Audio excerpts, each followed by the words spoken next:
साताऱ्यातील एका गावात होतं लहानसं ज्ञानदीप विद्यालय.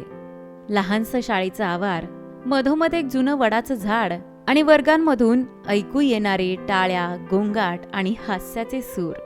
त्या शाळेत होती सावनी, 10वीत शिकणारी एक साधी पण हुशार आणि मन मिळावू मुलगी. तिच्या डोळ्यात लेखिका होण्याचं स्वप्न होतं. तिचे वडील गावात दूध विकत आणि आई अंगणवाडी सेविका होती. घरात पैसा नव्हता, पण संस्कार आणि प्रेम भरपूर होतं. 10वीत तिच्या वर्गातच होता विवेक. थोडासा अबोल पण शुद्ध मनाचा आणि अभ्यासात तल्लख. त्याला विज्ञान आणि गणिताची खूप आवड होती. त्याच्या वडिलांचं लहानसं पानपट्टीचं दुकान होतं. दोघंही एकमेकांना फक्त ओळखीचे होते. पण एक दिवस सगळं बदललं. जानेवारीचा महिना होता. बोर्ड परीक्षेपूर्वीचे सराव परीक्षेचे दिवस. सावनीची स्कूटर पंक्चर झाली होती. ती रडत चालत शाळेकडे निघाली. रस्त्यावर विवेकने तिला पाहिलं आणि न विचारता आपल्या सायकलवरून तिला सोडायला घेतलं. त्या दिवशी पहिल्यांदा त्या दोघांमध्ये संवाद झाला. तुला लिहायला खूप आवडतं ना? विवेकने विचारलं.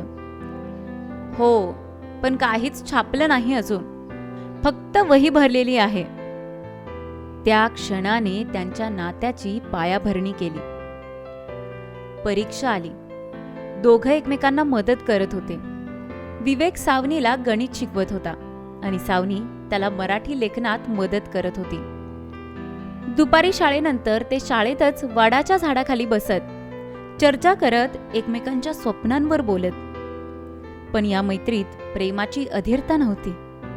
ही भावना संथ होती, स्थिर होती आणि शुद्ध होती. शाळा संपली. सावनी पुण्याला जाऊन BA करत होती. विवेक कोल्हापूरच्या इंजिनिअरिंग कॉलेजमध्ये गेला. त्यांची भेट कमी झाली, पण नातं अधिक घट्ट झालं. ते प्रेमपत्र लिहायचे. नॉट SMS, नॉट चॅट, तर खरं खुरं कागदावरचं प्रेम. सावनी कविता पाठवायची. विवेक त्यावर अचूक गणिती समज देत उत्तर द्यायचा. एकदा सावनीला अपयश आलं. तिची कविता एका स्पर्धेत नाकारली गेली. तिचं पत्र आलं. ओघवती कविता, पण खचलेली. विवेकने फक्त एवढं उत्तर दिलं. स्वप्न जर सहज खरी झाली तर ती स्वप्न कशाला म्हणायची?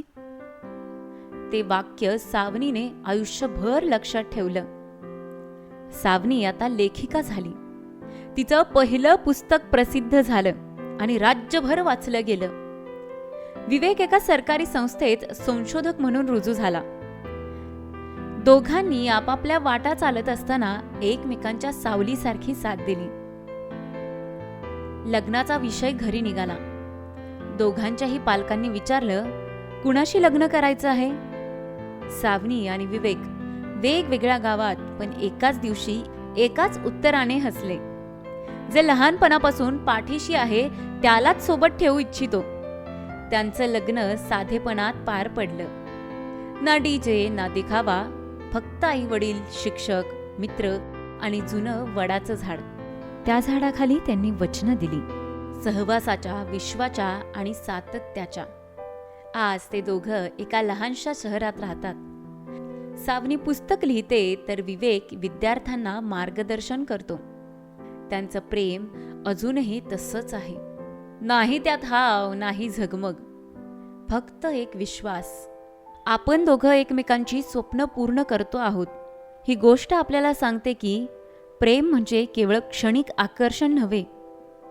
ते एक दीर्घ, नितळ आणि शुद्ध भावनांचं नातं असतं, जे शाळेच्या बाकावर सुरू होऊन आयुष्याच्या शेवटापर्यंत जपलं जातं. सावनी आणि विवेक यांचं प्रेम हे युगानुयुग टिकणारं ठरलं. आपण आहात का अशा युगानुयुग टिकणाऱ्या प्रेमाचे साक्षीदार? कमेंट्समध्ये नक्की कळवा.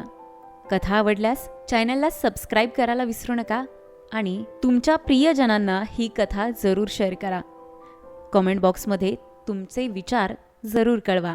भेटूयात लवकरच अशीच एक छान आणि इंटरेस्टिंग गोष्ट घेऊन.